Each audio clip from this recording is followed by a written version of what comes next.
Good morning. This is a reflection on lesson 165 in A Course in Miracles. Let not my mind deny the thought of God. It says, let not my mind deny the thought of God. It's as simple as that, but it really talks about how when we deny, I don't know if it really talks about the belief in God, but even the thought that God exists, maybe in any moment, like whatever moment you're struggling with, maybe like just to remember that, oh my God, God exists. Like whatever thought form God takes for you, it should come in with probably a feeling of comfort, because this lesson talks about anything not of God is, what did it say? It's like all the bad stuff, right? It doesn't, like anything but a thought of God won't bring a sense of peace and eternity. I think it uses that word. Like God has such a, like for me to think of something beyond the human self brings, it's like an elevating kind of feeling in my body. Like it's a hopefulness, I guess. I don't know. It's not like I don't feel hopeful for humanity in and of itself, but to know, like to have a thought that, oh my God, like the not knowing of what God is or how we got here, how we got created, and it can and does, for me, coexist with this idea of evolution. Oh no. Oh my God, I have all this crap all over my pants. What happened? Man, when you're camping, you never know where dirt stuff is going to come from. What the heck? Oh, I know. I was rubbing up against my car, cleaning all the bugs off my windshield.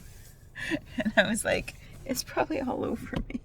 I'm just a dirty mess. Somebody in class remarked yesterday, they're like, man, for camping, you sure look well put together. And I'm like, you can see my car, it's all messy.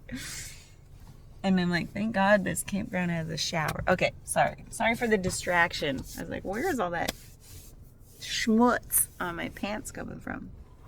Anyway, so for me, I like to think of God as this like all-powerful creation force that is beyond what our limited human mind can conceive of, which gives me this sense of like we are so small, and like also that we don't have to have it all figured out. We can just enjoy what was created for us, and that could be the sum total of our lives, is just enjoying what's here and kind of being amazed in the unknown. Like, man, how do trees even work? Like, just every little thing, to be amazed at every little thing, because it's so much more intelligent than we could have ever thought of, ever designed. And in fact, like most of the human inventions mirror something in nature, right? We just mimic with technology. Technology is the broad term. That's everything. Everything is a technology, a tool.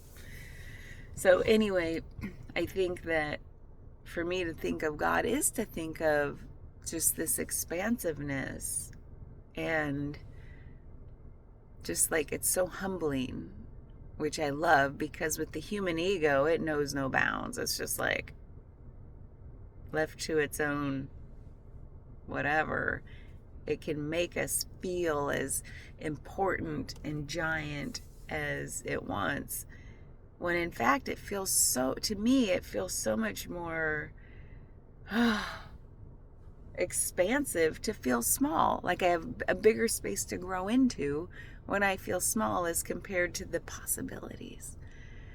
And when you already feel giant, don't you feel like, the image that just came to mind was like Alice when she eats, yeah, it's when she eats the thing that she grows big and like is crunched into her little space. It's like, I don't want to feel like that. That's what an ego feels like when it's like, I have nothing else to learn here. I have nowhere else to grow. I have, whatever.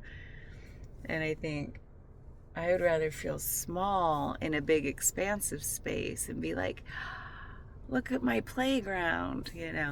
So that's what I think of when I think of God. By the way, a Rivian vehicle, there's so many Rivian vehicles out here. And as you know, well, you don't know, maybe in the Midwest where I live, my niece works for Rivian and they are local to us. So whenever I see them, I'm like, man, they came a long way. And there's a lot of them out here on the West Coast. Rivian is big out here. And they just tried to park near me, and I don't think they felt like they had enough space. I was like, dude, you have plenty of space. But maybe they're not used to big city parallel parking.